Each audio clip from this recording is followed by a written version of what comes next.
बिस्मिल्लाहिर्रहमानिर्रहीम। अस्सलाम वालेकुम नाज़रीन, बात यह है कि साथ मैं हूँ हिना आदिल। नाज़रीन वतन अजीज़ जिस अफरा तफरी से गुजर रहा है, तकसीम भी गहरी होती जा रही है। चारों तरफ अनदेखी गहरी दलदल है और हम घुटनों घुटनों उसमें धंसते चले जा रहे हैं। गुज़िश्ता कुछ अरसे में वतन अजीज़ के खिलाफ तमाम फॉल्ट लाइन्स एक साथ न सिर्फ मुतहरिक हुई हैं बल्कि अमन व अमान की सूरत हाल के लिए भी बड़ा ख़तरा बनी हुई हैं।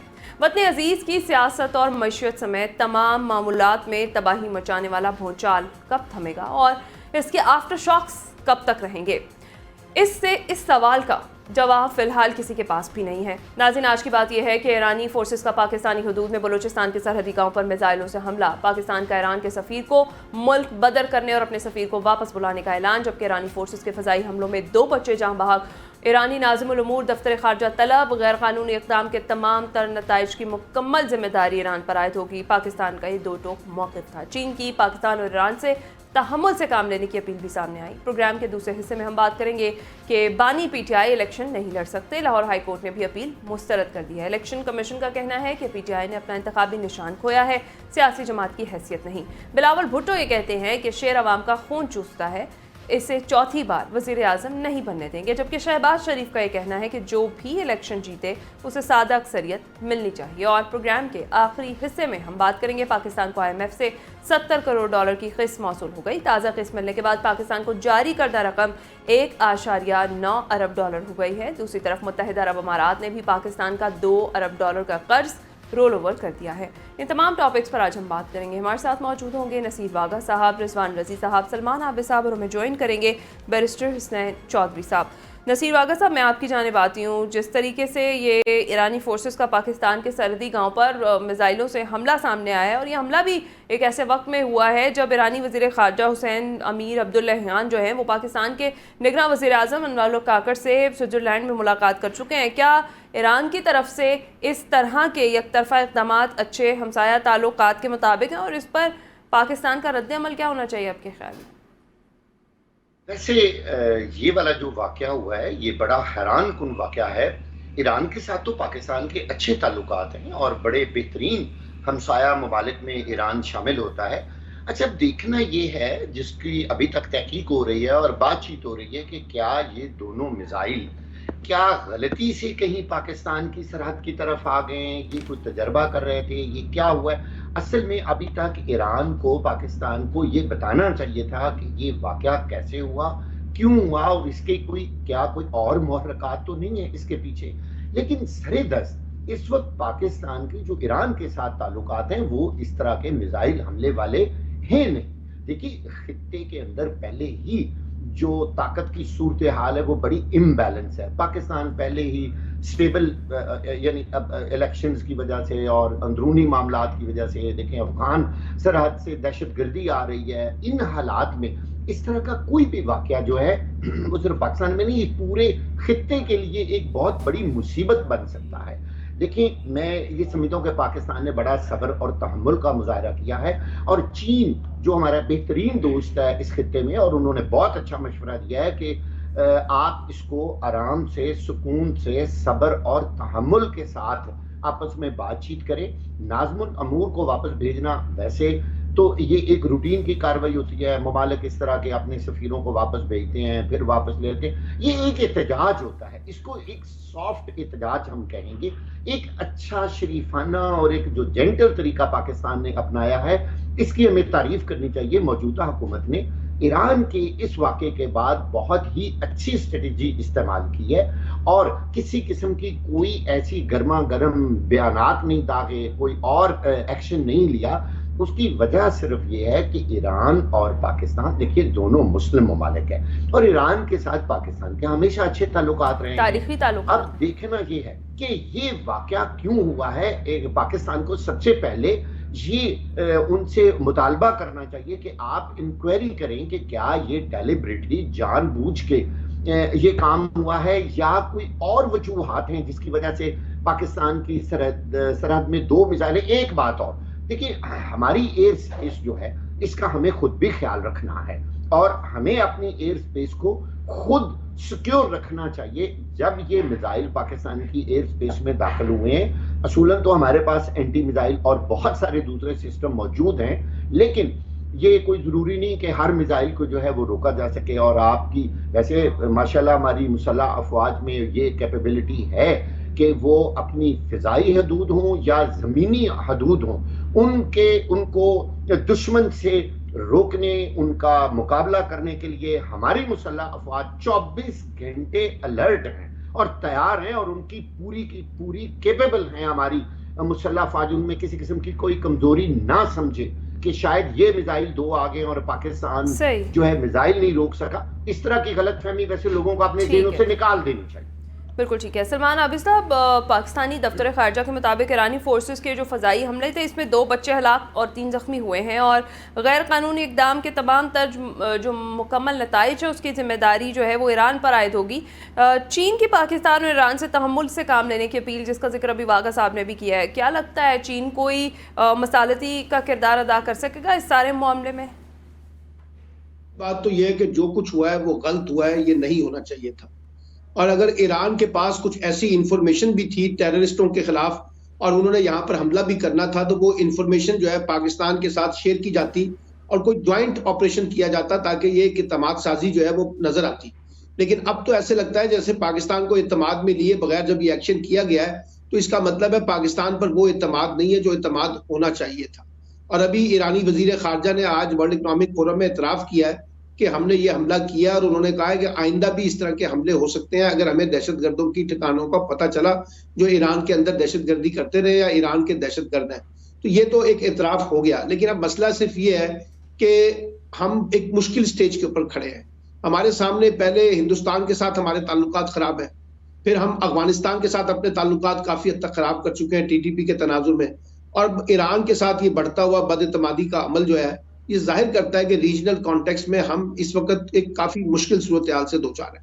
अच्छा, अब आपने चाइना की बात की है, यकीनी तौर पे चाइना जो है वो एक बड़ा मुल्क है और इस वक्त ईरान के साथ भी उसके कुछ मामलात इकोनॉमिक कॉन्टेक्स्ट में जुड़े हुए हैं, वो भी देखने पड़ेंगे। और इसी तरह से पाकिस्तान का भी स्ट्रेटेजिक इंटरेस्ट जो है वो चाइना के साथ जुड़ता है। तो अगर चाइना इसमें कोई सालसी का रोल प्ले करे तो बहुत अच्छी बात है और करना भी चाहिए, और पाकिस्तान और ईरान दोनों को जो है वो एक वे फॉरवर्ड की तरफ देखना चाहिए ताकि मुस्तकबिल में इस तरह के इम्कानात दोबारा पैदा ना हो या इस तरह का कोई अमल सामने ना आए। लेकिन एक चीज ये भी देखने की जरूरत है कि जी ईरान ने जो ये अटैक किया है इसको किसकी सपोर्ट हासिल थी? क्या ईरान ने ये सारा अमल इंडिविजुअल कॉन्टेक्स्ट में किया है, आइसोलेशन कॉन्टेक्स्ट में किया है, या इसके कुछ ताने बाने जो है वो हिंदुस्तान के साथ भी जुड़ते हैं? क्योंकि आज बहुत से लोगों ने ये बातें की हैं कि हिंदुस्तान का और ईरान के दरमियान जो नए म्यूचुअल इंटरेस्ट डेवलप हुए हैं जिसमें इकोनॉमिक इंटरेस्ट भी है, सिक्योरिटी और स्ट्रेटेजिक इंटरेस्ट भी है, तो कहीं ऐसा ना हो कि भारत उसको सपोर्ट कर रहा हो सारे अमल में। और तीसरी बात यह है कि देखिए, मैं हमेशा से कहता हूं, आप ही के प्रोग्रामों में कहा है कि जब वैक्यूम क्रिएट होते हैं ना तो उसका फायदा कुछ लोग उठाते हैं। हिंदुस्तान उस वैक्यूम से जरूर फायदा उठाएगा जो पाकिस्तान में इस वक्त की सूरत हाल है, चाहे वो हमारी इकोनॉमिक सूरत हाल है, चाहे हमारी पॉलिटिकल सूरत हाल है, चाहे वो हमारी सिक्योरिटी की सूरत हाल है। और हम अपने ही घर के अंदर जो है मुख्तलिफ मसाइल के अंदर उलझ के रह गए हैं। फिर याद रखिए कि जो हमने सफारती महाज पे, डिप्लोमेटिक महाज पे जंग की है, और वजीर खारजा, साबिक वजीर खारजा जो बिलावल भुट्टो साहब बहुत बड़े बड़े दावे करते थे कि 16 माह के अंदर उन्होंने अपना बतौर वजीर खारजा बहुत बड़े बड़े शानदार कारनामे अंजाम दिए हैं, पाकिस्तान का सॉफ्ट इमेज बिल्ड किया है। तो सवाल ये है कि फिर ये ईरान के साथ जो कुछ हुआ है उसमें फिर कहाँ खड़ी है हमारी वजारत खारजा, मौजूदा भी और पिछली भी? तो मेरा ख्याल है कुछ मसाइल हैं, उन मसाइल को अगर हम बातचीत के जरिए ही लेकर चले उसी में ही भला है, क्योंकि आज की दुनिया जंगों की दुनिया नहीं है, ये इंगेजमेंट की दुनिया है। डिप्लोमेटिक महाज के ऊपर लड़ाई लड़नी है, फ्रंट फुट पे जाकर आपने सफारतकारी को बेहतर बनाना है, और जो अपने इंटरनल कॉन्टेक्स्ट है उसको ज्यादा स्ट्रॉन्ग करना है ताकि दुनिया आपकी बात को सुन सके। बहरहाल ईरान ने जो कुछ किया ये ठीक नहीं है, और पाकिस्तान ने जो उसके ऊपर अभी इमीडिएट रद्द अमल दिया वो भी मुनासिब रद्द अमल है। लेकिन अब अगर ईरान आगे मजीद कुछ करता है तो फिर यकीनी तौर पे पाकिस्तान के लिए और ज्यादा मुश्किल होगी और फिर पाकिस्तान को उसका शदीद रद्द अमल देना होगा। ठीक है रजी साहब, जो कुछ भी ईरानी फोर्सेस ने किया है पाकिस्तान के सरहदी गांव पर, जिस तरह से मिसाइलों से हमला किया है और उसके जवाब में जो पाकिस्तान का रद्द अमल था, आपको लगता है कि वही मुनासिब रद्द अमल था जिस तरह से भी सलमान आबिद साहब बात कर रहे थे? और एक इम्पॉर्टेंट क्वेश्चन भी उठाया उन्होंने कि इस सारे मामले में देखना ये होगा कि ईरान को सपोर्ट किसकी हासिल थी। क्या कहेंगे आप इस पे? देखिए, मैं ये समझता हूँ कि इस वक्त जो पाकिस्तान ने रद्द अमल दिया है वो रद्द अमल का आगाज, अभी रद्द अमल आएगा। और आना चाहिए, और उसकी वजह बुनियादी तौर पर यह है कि ईरान ने इस वक्त तक, जब मैं आपसे मुखातब हूँ, हर इंटरनेशनल फोरम के ऊपर पाकिस्तान पे ये इल्जाम लगाया है कि हमने पाकिस्तान में इस्राईली इंटरेस्ट को हिट किया है। तो या तो सलमान भाई ये कबूल कर लें कि हम यहाँ पे इसराइल के मुफादात का तहफ़्फ़ुज़ कर रहे थे, तो फिर तो ईरान को जनाब बड़ी छुट्टी दे दी जाए और अपना वादा साहब के बतौर भी ईरान को फिर बड़ी छुट्टी दी जाए, क्योंकि पाकिस्तान इसराइल के मुफादात लेके बैठा हुआ। तो ये ईरान की वज़ारत ख़ारजा के तर्जुमान ने अल जज़ीरा को बताया, और यही बात जो है वो वर्ल्ड इकोनॉमिक फोरम के ऊपर ईरान के नायब वज़ीर ख़ारजा ने ऑन रिकॉर्ड बैठ के पूरे इंटरनेशनल मीडिया के सामने कही। भाई हम कब से इसराइल के मुफादात के तहफ़्फ़ुज़ करने वाले हो गए? इसराइल के मुफादात का तहफ़्फ़ुज़ करने वाले तो तुम हो। इसराइली यहूदियों की सबसे बड़ी पॉपुलेशन इस रीजन के अंदर, ईरान के अंदर पाई जाती है। हम कहाँ से इसराइली हो गए? पहला हुआ। दूसरी बात यह है कि 2 दिन पहले इंडिया के वज़ीर ख़ारजा और राग नायब सरबराह का ईरान का दौरा, और फिर बिल्कुल उसी तरह की हरकत जो कि 26 फरवरी को की गई थी और जिसके अंदर वो जो क्या है हाफिज अजहर खान की बात की गई थी कि उनके बदात के ऊपर इंडिया ने हमले किए। देख लीजिए उसका रेप्लिका है, बिल्कुल उसी तरह से है। यहाँ पे जो है क्योंकि कैमरा ड्रोन थे तो इसलिए वो टारगेट पे लग गए, वरना मिसाइल तो उनके पास भी सेम ही है जो कि इंडियन के पास थे। ठीक है, एक तो ये बात हो गई। देखिए तीसरी बात, इससे जब आगे चले तो ये जो दौरा होता है इंडिया के ऑफिशियल्स का, उसके ठीक 48 घंटे के अंदर अंदर पाकिस्तान पे अटैक हो जाता है, और बिल्कुल उसी तरह से होता है। और उससे बढ़ के चिढ़ाने के लिए कहा जाता है कि इसराइल के मुफादात का पाकिस्तान तहफ़्फ़ुज़ कर रहा था, यहाँ पे छुपे हुए थे। अब आप देख लीजिए वो हैं कौन वहां पे। अब वहां पे कौन से लोग थे उनकी बात कर लेते हैं जो वहां पे मौजूद थे। ये किरमान के अंदर ये कासिम सुलेमानी साहब की बरसी जो थी उसके ऊपर 2 खुदकुश अटैक हुए, और उसके अंदर 167 लोग, इनकी आर्मी की टॉप ब्रॉस जो थी वो उड़ गई, और ये पासदारान इनकलाब की टॉप ब्रॉस उड़ गई। ओके, ये उसमें हो गया। अब ईरान ने ये जस्टिफाई किया है कि जो वो खुदकुश बमबार थे वो निंगरहार से चले थे, और इस घर के अंदर या इस इलाके के अंदर उन्होंने स्टे किया था when they were going to Iran.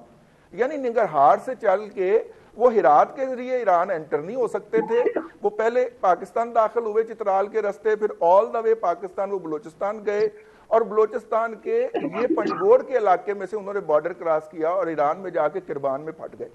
ये उनकी टोटल लॉजिक और जस्टिफिकेशन है इस लम्बे वजूद तक। इसका मतलब है कि आईसिस जो है उसके कोई तकरीबकार अगर पाकिस्तान में आए और पाकिस्तान से आगे चले जाए तो पाकिस्तान पे हमला कर दो, और इसका अभी तक उन्होंने कोई डॉक्यूमेंट्री एविडेंस अगर होता तो पाकिस्तान के दफ्तर खारजा के साथ शेयर करते। अगर मैं आपको बताऊं तो रहमान मलिक साहब ने पाकिस्तान से कोई मालिक रेगी साहब जो थे, अगर आपको याद हो, वो उसको गिरफ्तार करके दिया था जिनको क्रेनों के साथ इन्होंने फांसी दी थी। पाकिस्तान तो हमेशा इस तरह के ताउन करता रहा है। इसका मतलब ये है कि ये जो हरकत की है ये बुनियादी तौर पे ईरान ने इंडिया का रास्ता हमवार किया है ताकि हम ईरान को रिस्पॉन्ड ना करें तो फिर इंडियन भी ये रिस्पॉन्ड कर सकें। तो ईरान को ये बात याद रखनी चाहिए कि जो 26 फरवरी को इंडिया ने हरकत फरमाई थी, फिर हमने भी उनको उसका जवाब दिया था 48 घंटे के अंदर अंदर। बिल्कुल, यानी आप ये कह रहे हैं एक टेस्टर लगाया गया इस तरीके से। जी, और हमने जवाब दिया था, और ये इस तरह की कई हरकतें, कई जवाबात जो हैं हम अफगानिस्तान को भी दे चुके हैं। सही है। मेरा मेरा मतलब है हर कोई यहाँ पे एबटाबाद ना समझे। अब हमारे पास इतनी सलाहियत है कि कम से कम हम इनका तो मुंह ठप सकते हैं, और इस बात का हमें इत्मीनान है। कल सुबह ही हमारे जो एयर चीफ हैं उन्होंने अपनी सलाहियत का इजहार किया था। मेरा ख्याल है कि हम मतलब कि टोटल कैलकुलेटेड रिस्पॉन्स होना चाहिए, कोई बॉर्डर की वायलेशन नहीं होनी चाहिए। लेकिन इस वक्त भी BLF जो है, बलूचिस्तान लिबरेशन फ्रंट जो है, जो कि अलायंस है बलूचिस्तान के अंदर मिसक्रिएंट्स का, उसके वहां पे ट्रेनिंग कैंप्स कायम हैं। ठीक है, हमारे पास उसकी डॉक्यूमेंट्री बिल्कुल एविडेंस ठीक है कह जहाँ रहे पे वो इंडियन से ट्रेनिंग लेते हैं, ठीक। उनको हिट भी किया जा सकता है, कोई हरज नहीं है। लेकिन ये सही है। फैसला बहुत सोच समझ के होना चाहिए। जवाब आएगा, मेरा ख्याल है जरूर आएगा, और बड़ा कैलकुलेटेड रिप्लाई ठीक होगा। है। ये जो हर फोरम के ऊपर ईरानियों के मुंह को कुत्ता बंधा हुआ है, इसको चुप करवाना बहुत जरूरी है। चले, बिल्कुल ठीक है। बैरिस्टर साहब, क्या लगता है जो पंजगोर में ईरानी कार्रवाई थी उसके बाद पाकिस्तान ने तेहरान से अपना सफीर वापस बुला लिया है, क्या लगता है पाकिस्तान के पास और क्या क्या ऑप्शंस हैं, और क्या ये रद्द-ए-अमल जो अभी तक दिया गया है वो दुरुस्त है? देखिए, सबसे पहली बात तो ये है कि पाकिस्तान ने हमेशा जब मुस्लिम ममालिक की बात आती है ना, तो बड़ा दिल दिखाया है, बड़े भाइयों जैसा हमने हमेशा अपना रुतबा रखा सबके अंदर। सबसे लेकिन अफसोसनाक बात यह है कि ओआईसी के अंदर अभी जब ये हुई और पहली काफी देर बाद हमने देखने में आया कि ईरानी जो थे गवर्नमेंट, उसने सऊदी अरब के अंदर जाके शिरकत की, तो हमें लगा था कि मुस्लिम उम्मा के अंदर ना अब यूनिटी आएगी। अब फाइनली एक वक्त अब नहज जैसी आ गई जहाँ हम इकट्ठे, शायद ये सारे शिया सुन्नी फसाद, ये सारे मुसलमानों के अंदर जो हमने डिफरेंट सेक्ट्स बनाए हुए हैं, डिफरेंट सेक्टर्स बनाए हुए हैं विद इन द मुस्लिम उम्मा, वो खत्म हो गए। आज ईरान भी सऊदी जाके बैठ गया, अब हम एक कॉज के लिए खड़े हो गए। आज हमने किया क्या? ईरान ने अपनी सबसे बड़ी सपोर्ट की। मैं आपको एक बात बताऊं, हम पिछले कितने महीनों से, जब से ये सारा गाजा वाला इशू चल रहा है, हम यही बात कर रहे थे कि जिस दिन ईरान पे अटैक हो गया, तो Pakistan will not stay back. we as a Pakistani, nation, we are the citizens of Pakistan, हम कहते थे we will not stay back, हम उठेंगे, हम आगे जाएंगे, नहीं सकता। आज ईरान ने, आप यकीन कीजिए, अपनी सबसे बड़ी सपोर्ट खो दी। आज अगर मुझे बात बताइए कि आज अगर अमेरिका ईरान के ऊपर अटैक करता है तो और पाकिस्तान रिटेलिएट ना करे, तो हमें तो कोई कहने वाला कुछ नहीं होगा। Who lost? किसका जो है वो नुकसान हुआ? ईरान का नुकसान हुआ। ईरान पहले जो था वो पहले ही आइसोलेशन का शिकार था, उस पे सारी कतगरें लगी हुई थी फ्रॉम द वेस्टर्न वर्ल्ड। आज उसने अपने जो हमसाया ममालिक, जो वो लोग जो उसको भाइयों की तरह ट्रीट करते थे, हम लोग जो वहाँ के लोगों को भाइयों की तरह, उसने उसमें भी दरारें और पैदा कर दी। अब ये एक और नया जो है, ये एक एरा शुरू होगा of differentiation between जो मुस्लिम उम्मा है उसके बीच में अब और तफरके शुरू होंगे। अब आप इससे आगे इतने फसाद देखेंगे कि खुदा न खास्ता उस तरफ हो जाए, वो तो आप छोड़ दें। इससे आगे बात अगर हम करें, as far as the other thing is concerned, Iran को ये सोचना चाहिए पाकिस्तान इराक नहीं है, पाकिस्तान सीरिया नहीं है।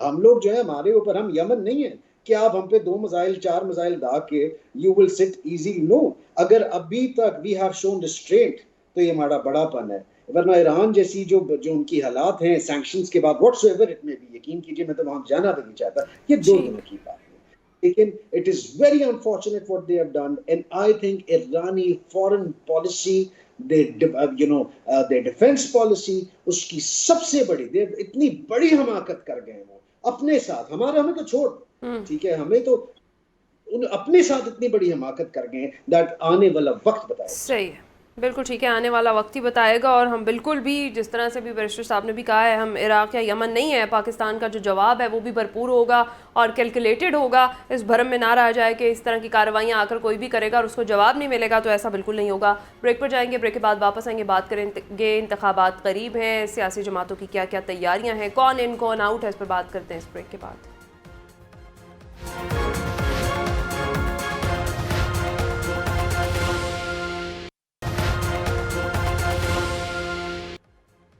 वेलकम बैक नाजरीन। कुछ बात करते हैं करंट पॉलिटिकल सिनेरियो क्या है इस वक्त मुल्क में। बानी पीटीआई इलेक्शन नहीं लड़ सकते, लाहौर हाई कोर्ट ने भी उनकी अपील मुस्तरद कर दी है। इलेक्शन कमीशन का कहना है पीटीआई ने अपना इंतखाबी निशान खोया है, सियासी जमात की हैसियत नहीं। जबकि बिलावल भुट्टो जरदारी कहते हैं कि शेर अवाम का खून चूसता है और चौथी बार वजीर आजम नहीं बनने देंगे। जबकि शहबाज शरीफ ये कहते हैं कि जो भी इलेक्शन जीते उसे सादा अक्सरियत मिलनी चाहिए। सलमान आबिद साहब, बानी पीटीआई अब इलेक्शन नहीं लड़ सकते, लाहौर हाई कोर्ट ने भी अपील मुस्तरद कर दी है। यही बताया जा रहा है पीटीआई की जानिब से कि हमारा प्लान सी भी तैयार है और 8 फरवरी को इन्हीं को झटका लगेगा। हर तरफ दावों और वादों की भरमार है, क्या देख रहे हैं? 8 फरवरी को किसको झटका लगना है?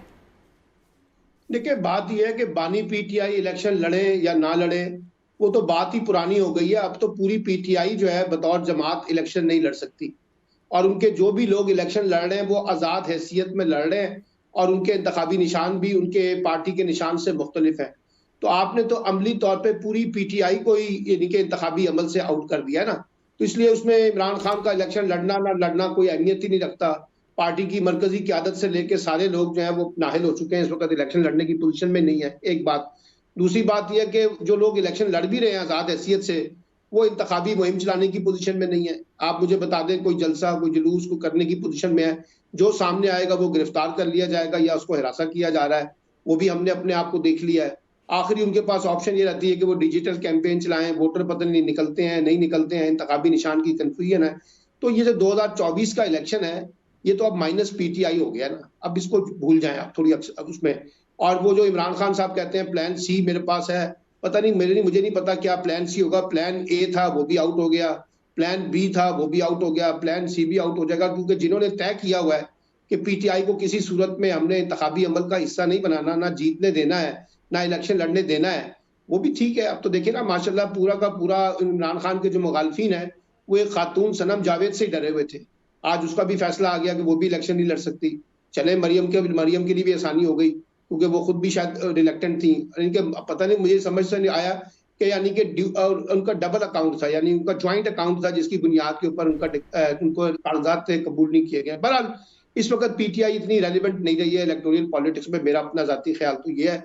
और दूसरी बात यह है कि अब मुकाबला जो है वो पीएमएल-एन के पास है, सेफ साइड है। पंजाब में उनका मुकाबला जो पीएचआई के साथ था वो है नहीं, पीपल्स पार्टी के साथ उनका मुकाबला कहीं नजर नहीं आता।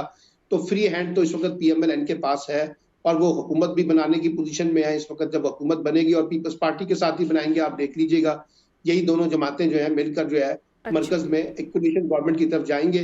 पीपल्स पार्टी भी और पीएमएल-एन भी, उसमें जेयूआई भी शामिल होगी, इसमें और दीगर एमकेएम भी शामिल होगी और दीगर जमातें होंगी। यानी वो जो पीडीएम की हुकूमत थी ना उसका पार्ट 2 जो है वो सामने आ जाएगा। अब सवाल ये है कि जो असल सवाल ये है, इलेक्शन तो हो जाएगा जैसे तैसे वो करवा लेंगे और उसके नताइज भी वो वैसे हासिल कर लेंगे जैसे माजी में हासिल करते रहे, कोई नई बात नहीं है।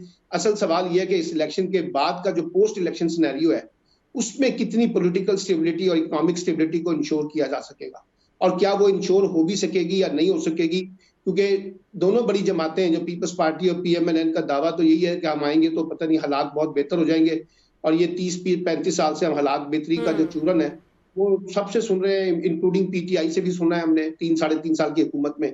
लेकिन आपने भी देख लिया, मैंने भी देख लिया किसके पास क्या कुछ बेचने का है।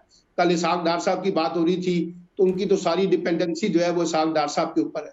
इसहाक डार ने इस पाकिस्तानी मईशत का जो बड़ा गल किया है, अगर किसी को शुबा है तो डॉक्टर कैसर बंगाली का इंटरव्यू यूट्यूब पे पड़ा हुआ है, वो सुन ले जरा, काफी लोगों को पसंद ही हो जाएगी कि जनाब जो इसहाक डार साहब है वो कितने अच्छे इकोनॉमिस्ट हैं। तो इसलिए अब गेम तो बहरहाल इन्हीं दो जमातों के पास है और उन्होंने कोलिशन गवर्नमेंट में जाना है और उसके बाद वो क्या पाकिस्तान के साथ इकोनॉमिकली और पॉलिटिकली करते हैं वो देखेंगे। बहरहाल इस वक्त तो पीटीआई के बारे में मेरी राय ये है कि वो अब इलेक्शन के अंदर, ये इलेक्शन उसका नहीं रहा और वो किस तरह से नहीं रहा वो सबको पता है कि जो फैसला जहां पे हुआ था उसी फैसले पे अमल दरामद करते हुए पीटीआई यहाँ तक पहुंची। सही, बिल्कुल ठीक है। रज़ी साहब, जिस तरह से हम अभी बात कर रहे हैं, हर तरफ दावों और वादों की भरमार तो है, आप क्या देख रहे हैं? पाकिस्तान तहरीक इंसाफ कह रही है कि हमारा प्लान सी रेडी है और हम इन्हीं को झटका देंगे। क्या लगता है किसको लगने वाला है झटका 8 फरवरी को? देखिए 8 फरवरी को हर उस शख्स को झटका लगेगा जो हारेगा। इस वक्त पीटीआई ने, मेरा ख्याल है जो उनका प्लान सी है वो पाकिस्तान की जोग्राफी हदूद से बाहर है। जो इस वक्त तक अनकन्फर्म्ड इत्तलात हैं वो ये हैं कि बरतानिया के अंदर कोई मीडिया हाउस हायर किया गया है जिनको पीटीआई ने जो है वो डॉक्यूमेंट्स पहुंचा दिए हैं कि 8 फरवरी के इलेक्शन में धांधली हुई है, डॉक्यूमेंट्रीज बना के लोगों के इंटरव्यूज़ वगैरह जो है, जिसका इंकशाफ मैंने पहले भी इस प्रोग्राम में भी किया था। और वो उस दिन फिर वो नशर हो जाएंगे और नशर होना शुरू हो जाएंगे कि देखें जनाब पूरे पाकिस्तान के अंदर लोगों को वोट नहीं डालने दिया गया और ख़ास तौर पे ख़वातीन जो हैं उनके अंदर आके बताएंगे कि उनको जुल्म हुआ है। लेकिन मेरा ख्याल है कि इस वक्त जो भी क्लेम्स हैं ना उनको इलेक्शन पर्सपेक्टिव में देखना चाहिए और इलेक्शन की तकारीर जो होती हैं उनके ऊपर कतअन नहीं जाना चाहिए किसी भी उम्मीदवार की, किसी भी पार्टी की। देखिए ना माशाल्लाह कई पार्टियों ने तो अपने जारी कर दिए हैं मंशूर जो हैं। पाकिस्तान मुस्लिम लीग नून ने तो वो तकल्लुफ भी नहीं किया कि वो अपना मंशूर ही जारी फरमा देते ताकि लोग कल को उन्हें ये ना कह सके कि जनाब आपने अपने इलेक्शन मंशूर में तो ये वादा किया था। उनका ख्याल है कि वो 2/3 अक्सरियत से आ रहे हैं और उन्हें कोई ज़्यादा तगोदो करने की ज़रूरत नहीं है। अभी देखिए डोर टू डोर के अंदर पीपल्स पार्टी के ही कैंडिडेट हमारे इलाके में फिर के गए हैं लाहौर में, बाकी दोनों पार्टियों के कैंडिडेट्स ने अभी तक डोर टू डोर के अंदर एक दफ़ा भी अप्रोच नहीं किया वोटर को, जो एक फॉर्मेलिटी होती है कि हम आपके घर पे चल के आए हैं और आप हमें वोट दीजिएगा। लेकिन इस वक्त जो तकारीर हैं वो लॉफ्टी क्लेम्स हैं, जिसे फुसफुसी तो नहीं कहना चाहिए, मिसालेदार बातें हैं, लेकिन ज्यादातर जो क्लेम किए जा रहे हैं इस वक्त ना उनकी कोई फाउंडेशन है ना उनका कोई कदम है, वो किसी भी तरफ से किए जा रहे हैं। और इलेक्शन के अंदर हमेशा ऐसा ही होता है और इसे इलेक्शन फीवर समझ के हमें ओवरहियर करना चाहिए, नजरअंदाज करना चाहिए, हमें एक्चुअलिटी के ऊपर बात करनी चाहिए। बिल्कुल ठीक है। बैरिस्टर साहब, पाकिस्तान तहरीक इंसाफ ने अपना इंतखाबी निशान खोया है, सियासी जमात की हैसियत नहीं खोई, इलेक्शन कमीशन ऐसा कह रहा है। जो कामयाब आज़ाद उम्मीदवार हैं वो कौमी और सूबाई असम्बली की नशिस्तों पर PTI में क्या शमूलियत इख्तियार कर सकेंगे या नहीं, और जो जीतने वाले हैं उनका क्या मुस्तकबिल होगा? बात ये डूबियस स्टेटमेंट है कि एक आप पार्टी का इंतखाबी निशान ले लिया, दूसरी तरफ पार्टी और जो लोग लड़े उनको जो हैं, तो आई थिंक रिव्यू का भी वेट कर रहे हैं और वो कहते हैं कि बेसिक जो पार्टी का एम्बलम है that exists as a matter कि उनको ऊपर कोई कदम लगाए जाए, उनके ऊपर कोई जुर्माना किया जो उन्होंने गलतियां की उसके इंतखाबी निशान। लेकिन still that is a question to be seen because ये बड़ी एक वेग स्टेटमेंट है कानून की उसके ऊपर। अच्छा, मैं एक और बात, अब मुझे इजाजत दें। कल इनफैक्ट मेरी जब मैं सलमान भाई से, तो हम डार साहब के पीछे हाथ धोकर पड़े में और अभी और मैंने तो अब तो मैं भी तो मैंने ये कि जिस तरह सलमान साहब कह रहे थे कि इसहाक डार साहब ने इस मुल्क की इकोनॉमी का जो बेड़ा गर्क किया वो क्या किया, तो ऐसा है कि इसहाक डार साहब जब 2013 में आए तो कहते थे, कहा जाता था कि ये मुल्क कुछ दिनों में, कुछ महीनों में डिफॉल्ट कर जाएगा। ठीक है, उसके बाद उन्होंने ये भी बेड़ा किया कि आपका जो बजट डेफिसिट था वो 8.2 से 5.82 पे लेकर आया। अच्छा, वैसे हमने इस पर करनी है मईशत के टॉपिक पर डिटेल से बात करते हैं लास्ट सेगमेंट में। Please, I need a minute on this. उसके बाद पीटीआई कहती है कि कोविड चल रहा था या उनके वक्त पे जब चला, जहां $100 बिलियन जो था पर एनम लगा, लेकिन फिर भी इकोनॉमी बूमिंग पे थी। कल रजी साहब एग्रीकल्चर की बात कर रहे थे, तो 2017 में जब वो छोड़ के गए तो 7.4 बिलियन जो थी वो एग्रीकल्चरल पैकेज दे रहे थे। यहाँ बिजली और लोड शेडिंग का मुकम्मल खात्मा हुआ था। ठीक है, उसके बाद आपकी जो GDP थी वो 10 सालों की मुनासिबत से सबसे ऊपर थी। फॉरेन एक्सचेंज जो था जब वो छोड़ के गए वो 7.5 बिलियन से 21.4 बिलियन पे आया। आपकी GDP उस लेवल पे जहां पहले कभी थी नहीं। डॉलर का वो रेट था कि हर मिडिल क्लास आदमी भी अपने बच्चों को जिस तरह हम आए वो, तो ये बेड़ा गर्क किया है साहब। अच्छा, ठीक। और अगर ऐसा बेड़ा गर्क आगे भी कर दे तो मैं जरूर as a citizen of Pakistan I would go for that. क्या बात करते हैं सर, हम क्यों नहीं फैक्ट्स और फिगर्स पे आते हैं? हम क्या हवाई बात ये कर दिया तो वो कर दिया। आपके हर मिडिल क्लास बच्चा, फैमिली का बच्चा हार्वर्ड, ऑक्सफोर्ड और कैम्ब्रिज की वजह से पढ़ के आ सकते, तो क्या बातें कर। चलें, ठीक है जी।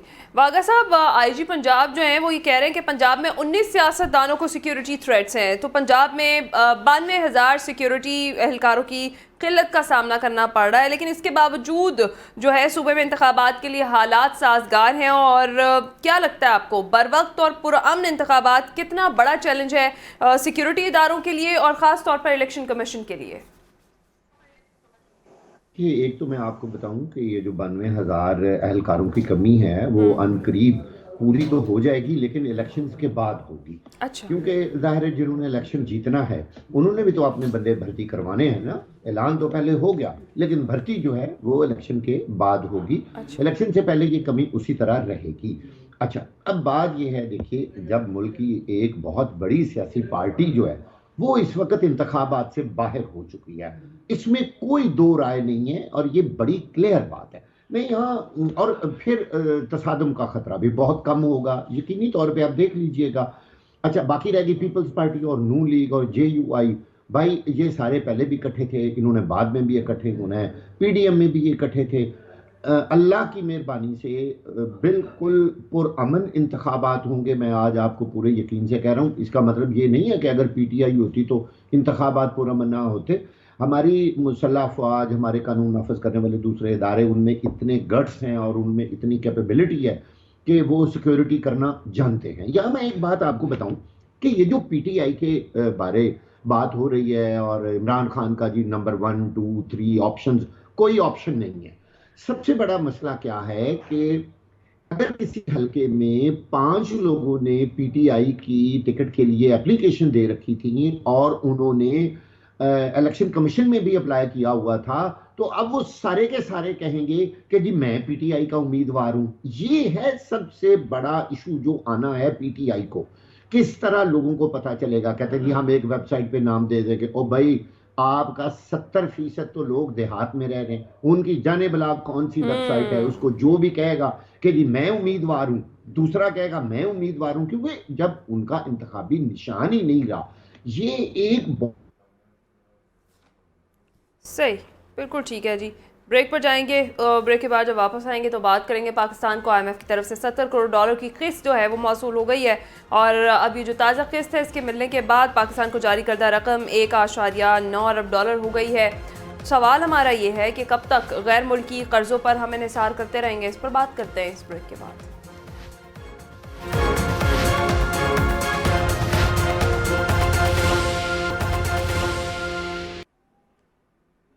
वेलकम बैक नाज़रीन। पाकिस्तान को IMF से $70 करोड़ की किस्त मौसूल हो गई। ताज़ा किस्त मिलने के बाद पाकिस्तान को जारी करदा रकम $1.9 अरब हो गई है, और आखिरी इक़्तिसादी जायजे के बाद पाकिस्तान को मज़ीद $1.1 अरब मिलेंगे। वागा साहब, कब तक गैर मुल्की कर्ज़ों पर इन्हिसार करते रहेंगे हम?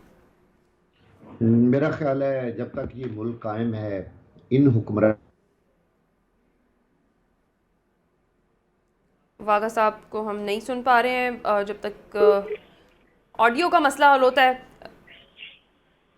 वागा साहब, आप सुन पा रहे हैं? जी, आवाज आ रही है? जी, आवाज आ रही है? जी, आपकी जी, आ रही है?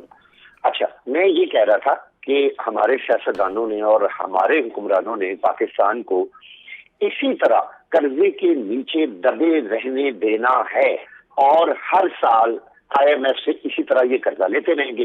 भाई IMF $70 करोड़ जरूर देगा, वो $70 करोड़ देगा तो वापस होगा ना उनका सूद। वो इतने पागल थोड़े हैं। अल्लाह ना करे पाकिस्तान अगर डिफॉल्ट करता है तो उसमें IMF का भी बहुत बड़ा नुकसान होगा ना। वो कहां से, वो तो फिर फारे होगा सारा निजाम ही। तो ये $70 करोड़ जो है ना IMF का जो एक सिस्टम है, ये किसी मुल्क के अंदर पैसे कोई नहीं रहने, ये वापस उनके कर्ज के तौर, जो उनका सूद देना है वो सूद के तौर पे पैसे वापस चले जाएंगे। और ये मुल्क कितने सालों से इसी तरह के कर्जे ले रहा है, लेकिन आज तक ये नहीं पता चल रहा कि ये कर्जा कहां जाता है। गरीब आवाम की जो हालत है वो तो ठीक नहीं होती। भाई हुक्मरान अमीर से अमीर होते जा रहे हैं, लेकिन आप कोई शख्स, कोई हुक्मरान मुझे इस बात का जवाब दे दे कि जो पैसा हम लेते हैं कर्जे के तौर पे, उसमें आम जो गरीब इंसान है उसका फायदा कहाँ है? वो तो लोग जो है उनका म्यारे जिंदगी आए रोज नीचे से नीचे जा रहा है। मैं यहाँ पे एक ना और छोटा सा, वैसे ये आपका टॉपिक तो नहीं है, ये जो कल एक JIT बनी है, मेरा ख्याल था शायद आज हम उस पर बात करते कि जजेस के खिलाफ और अदलिया के खिलाफ जो लोग पोस्टें लगा रहे हैं सोशल मीडिया पे, हमने कल उस पर बात की। एक बहुत बड़ी जॉइंट इन्वेस्टिगेशन, मैं उसमें एक इजाफा करना चाहता हूँ। देखिए, बात ये है कि वो मेरी आज साइबर क्राइम वालों से बात हुई। ये जो बात मैं करना चाहता हूँ कि ये लोग ट्रेस कैसे होंगे, इनको ट्रेस करना बहुत मुश्किल होगा, क्योंकि वो IP एड्रेस कहां से लेंगे। एक शख्स मुझे एक मैसेज करता है, मैं वो आगे भेज देता हूँ, वो आगे भेज देता हूँ, वो चलते चलते वो तो लाखों करोड़ों की तादाद में मैसेज आगे चले जाते हैं। तो भाई वो असल बंदा जिसने सबसे पहले वो मैसेज दिया था, असल मुजरिम तो फिर वो है ना। ये मैंने एक बहुत साइबर क्राइम के एक बड़े माहिर से ये बात आज पूछी, तो वो खुद बड़े हैरान थे कि इतनी बड़ी JIT बन गई है। डर और खौफ इस बात का है कि पहले 10,000 लोग जो है वो जेलों में हैं। अब इसके नाम पर ये साइबर क्राइम के पर्चे होंगे, ये मैं आज आपको क्लियर बता दूं, ये साइबर क्राइम के पर्चों के नाम पर आप एक बहुत बड़ी तादाद खासतौर पर नौजवान नस्ल की दोबारा जेलों में और थानों में और नजर आएगी। चलिए दुरुस्त, ठीक है। रजी साहब, मुत्तहिदा अरब अमारात ने पाकिस्तान का $2 अरब का जो कर्ज था वो रोल ओवर कर दिया है। यूएई को $1 अरब पर 3% और $1 अरब पर 6.5% मुनाफा अदा किया जाएगा। मईशत का दिवालिया निकल चुका है, कब तक कर्जों पर हम सौदा करते रहेंगे?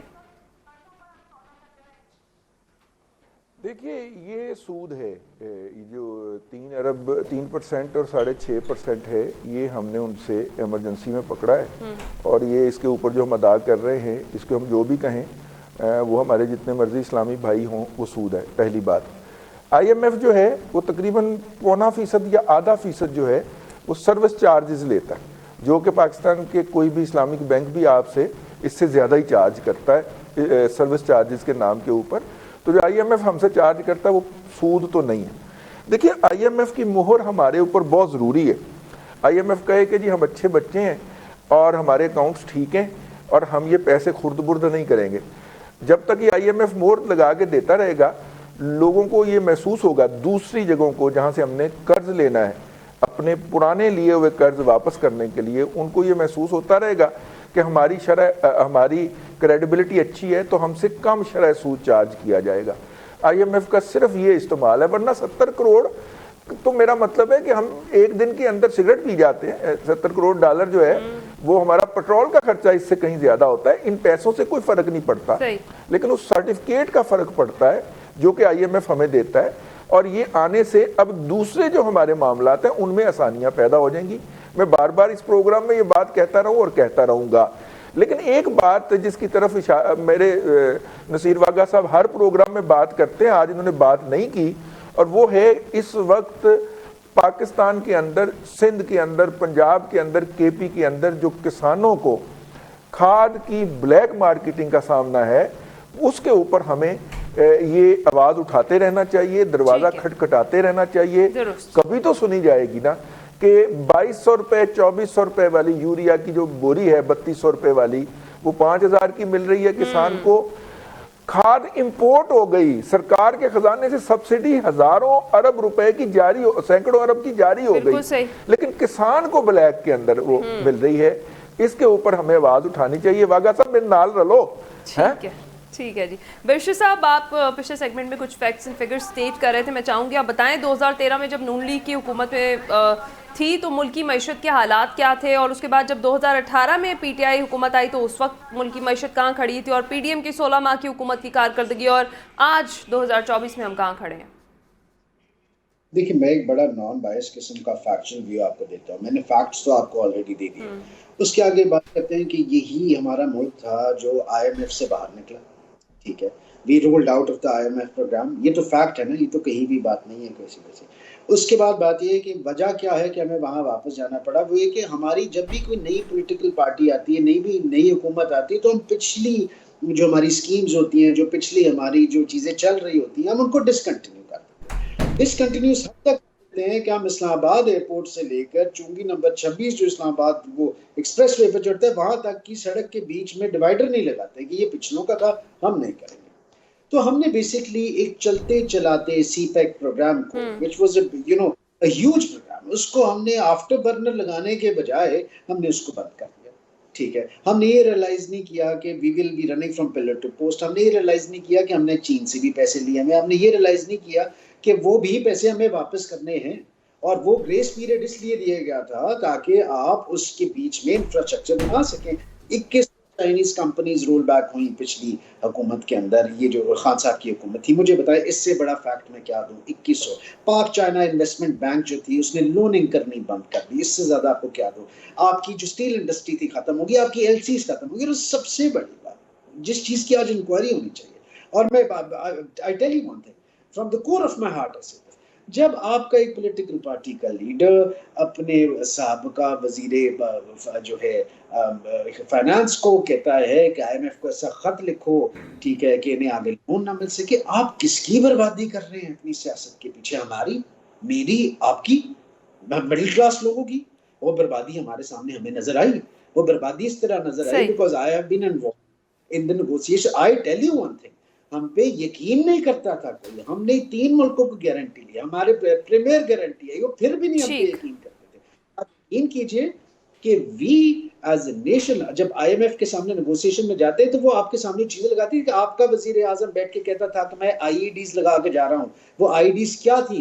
वो IEDs ये थी हजूर वाला कि आपने जो उनके साथ एक मुआहदा किया था उसकी पासदारी नहीं की। आपने उनके साथ मुआहदा किया था कॉन्ट्रैक्ट कि आप ऑयल प्राइसेस ऊपर लेके जाएंगे, आप ये करेंगे, आप चले। ये IEDs थी और ये IEDs एक्चुअली हुकूमत के लिए नहीं थी, ये IEDs मेरे लिए थी, IEDs रजी साहब के लिए थी, वागा साहब के लिए थी, सलमान साहब के लिए थी, जो हम फेस कर। ठीक है सलमान आबिद साहब, हर तरफ हम देख रहे हैं सियासी वादे और नारों का शोर है, आपका क्या ख्याल है? मुआशी हल है किसके पास, और पाकिस्तानी जो मईशत है वो अपने ट्रैक पर कब और कैसे वापस आ सकती है? देखिए, मेरे लिए तो आज बड़ी खुशखबरी की बात है कि मैं बैरिस्टर साहब को तो कानून का तालिब इल्म समझता था, मुझे आज पता चला वो माहिर मईशत भी है। और दूसरी बात यह कि पाकिस्तान के जो माहिरीन मईशत है, जो कुछ वो कहते रहे हैं और जो कुछ वो लिखते रहे हैं, मेरा ख्याल है वो सब गलत था। देखिए, पाकिस्तान की तमाम सियासी जमातें, मैं किसी एक जमात की बात नहीं कर रहा, और पाकिस्तान के तमाम इकनॉमिक मैनेजर जो वर्ल्ड बैंक की आशीर्वाद के जरिए पाकिस्तान की मुख्तलिफ हुकूमतों के अंदर वजारत खजाना के तौर पर अपना रोल प्ले करते रहे, इन सब के पास कोई इकनॉमिक मॉडल नहीं है। और अभी रिजवान रजी साहब ने कहा ना कि PMLN ने अभी तक कोई अपना इकनॉमिक मॉडल पेश नहीं किया। जिन जमातों ने भी इकनॉमिक मॉडल पेश किया है उसकी झलकियां भी हम बिलावल साहब की या PTI की या JUI की या MKM की तकरीरों में सुनते हैं। मैं आपको चैलेंज करता हूं, आप इन तमाम पॉलिटिशियंस को बशमूल इसहाक डार साहब को बिठा दें और पाकिस्तान के चोटी के 4 या 5 जो इकोनॉमिस्ट हैं, और उसका तयन भी जो है ना रिजवान रजी साहब करेंगे, क्योंकि वो मुझसे ज्यादा बेहतर मईशत जानते हैं। उनको बिठा दें, इसहाक डार साहब समेत सारी जमातों के जो इकोनॉमिक मैनेजर हैं, और उनसे इकोनॉमिक का पोस्टमार्टम करवा लें। आपको पता चल जाएगा कि पाकिस्तान की इकोनॉमी कहाँ खड़ी है। ये जो बाहर के कर्जों पे खड़ी मईशत है, जिसका वागा साहब ने इशारा किया, कभी हम चीन की तरफ देखते हैं, कभी हम सऊदी अरब की तरफ देखते हैं, कभी हम अमेरिका की तरफ देखते हैं, कभी हम IMF की तरफ देखते हैं। वो भाई खुदा का नाम लो, पाकिस्तान की इकोनॉमी का जो बेड़ा गर्क इस मुल्क की रूलिंग एलीट ने किया है, उसका भी कोई मातम करके देखें। यहाँ चंद खानदानों की माशी अजारादारी के नाम पर जो गरीबों का इस्तेसाल हो रहा है, जो गरीबों से रोटी छीनी जा रही है, जो लोगों को बेरोजगार किया जा रहा है, उसका कोई मातम किसी के पास नहीं है। ना इसहाक डार के पास है, ना PTI के किसी इकोनॉमिक मैनेजर के पास है, पीपल्स पार्टी के किसी इकोनॉमिक मैनेजर के पास है। और सवाल भी वही है कि वतन अजीज की सियासत और मईशत समेत तमाम मामूलात में तबाही मचाने वाला जो भूचाल है वो कब थमेगा, और उसके जो आफ्टर शॉक्स हैं वो कब तक रहेंगे? इस सवाल का जवाब फिलहाल किसी के पास भी नहीं है। नाज़रीन, आज के प्रोग्राम से इतना ही। अपना ख्याल रखिएगा, फीडबैक जरूर दीजिएगा। अल्लाह हाफिज़।